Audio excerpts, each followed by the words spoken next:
Welcome back. ஒரு வித்தியாசமான ஒரு கிராமம். இந்த கிராமத்தை பற்றி சொல்லணும் அப்படின்னா, தமிழ்நாட்டில் இப்படி ஒரு கிராமம் இருக்குதா அப்படிங்கிற அளவுக்கு ஒரு ஆச்சரியத்தை ஏற்படுத்தக்கூடிய விதமாக தான் இருக்கும். நம்ம தேடி போகக்கூடிய ஒவ்வொரு கிராமமும் அந்த கிராமத்தில் ஏதோ ஒரு வித்தியாசம் இருக்கும். அப்படி தான் நம்ம கண்டிப்பாக தேடி போவோம். இந்த கிராம மக்கள் பல விஷயங்களை கிராமத்துக்குள்ளே ஒரு கட்டுப்பாடு வச்சுருக்காங்க. அந்த கட்டுப்பாடு பார்த்திங்கன்னா, ஒரு சில இடங்களில் சாராயம் குடிக்கக்கூடாது அப்படின்ட்டு நம்பிக்கையில் இருக்கக்கூடிய மக்கள் இருக்காங்க. இதுக்கு முன்னாடி வீடியோ போட்டிருப்பேன். அந்த வீடியோவில் பார்த்திங்கன்னா, ஒரு சாமிக்கு தங்கத்தில் கதவு போடலை அப்படிங்கிறனால அந்த கிராமத்தில் இருக்கக்கூடிய எல்லா வீட்லேயும் கதவுகளே இருக்கக்கூடாது. அப்படி இருந்துச்சுன்னா சாமி கொன்றும் அப்படின்னு சொல்லக்கூடிய ஒரு கிராமம். இப்படி வித்தியாசமான பழக்க வழக்கங்கள் இருக்கக்கூடிய பல கிராமங்கள் நம்ம தேடி போயிட்டுருக்கோம். அப்படி தேடி போகும் வழியில் தான் இந்த ஒரு கிராமத்தை நம்ம சந்திக்கிறோம். இந்த கிராமத்தில் பார்த்திங்கன்னா முழுக்க முஸ்லீம்கள் தான் இருக்காங்க.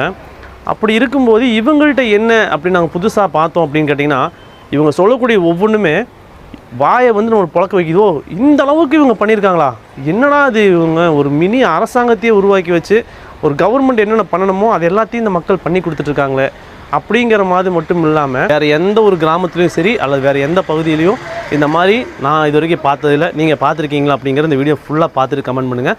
இப்போ அந்த கிராமத்தை பற்றியான முழு தகவலை அந்த ஊருடைய முக்கியமான நிர்வாகிகளும் அந்த பள்ளியினுடைய முக்கியமான தலைவர்களை சந்தித்து நம்ம கேட்க போகிறோம். இந்த வீடியோ ரொம்ப இன்ட்ரெஸ்டிங்காக இருக்க போகுது, ரொம்ப சுவாரஸ்யமாக இருக்க போகுது.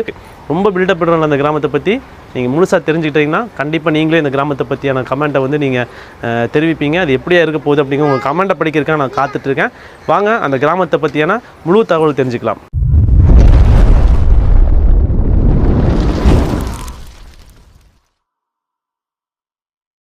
பள்ளியினுடைய என்ட்ரன்ஸில் வந்துட்டோம். முதல்ல இமாம்கிட்டருந்து நம்ம ஆரம்பிப்போம். அஸ்ஸலாமு அலைக்கும். வலைக்கும் சலாம் வரஹ்மத்துல்லாஹி வபரகாத்துஹு.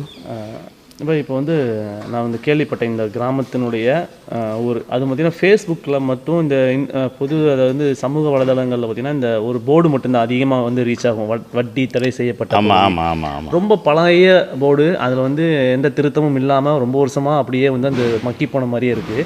அப்போது ஒரு டவுட்டில் தான் வந்தோம், இன்னும் அது அப்படி தான் இருக்குதா, இல்லை இந்த சும்மா பழைய காலத்தை மெசேஜை ஃபார்வேர்டு பண்ணோம் அதே மாதிரி தான் தொடருதா அப்படின்னு தெரிஞ்சுக்கிறதுக்காக வரும்போது நம்ம கேள்வி போடும்போது இன்னும் அப்படி தான் இருக்குது அப்படின்னாங்க.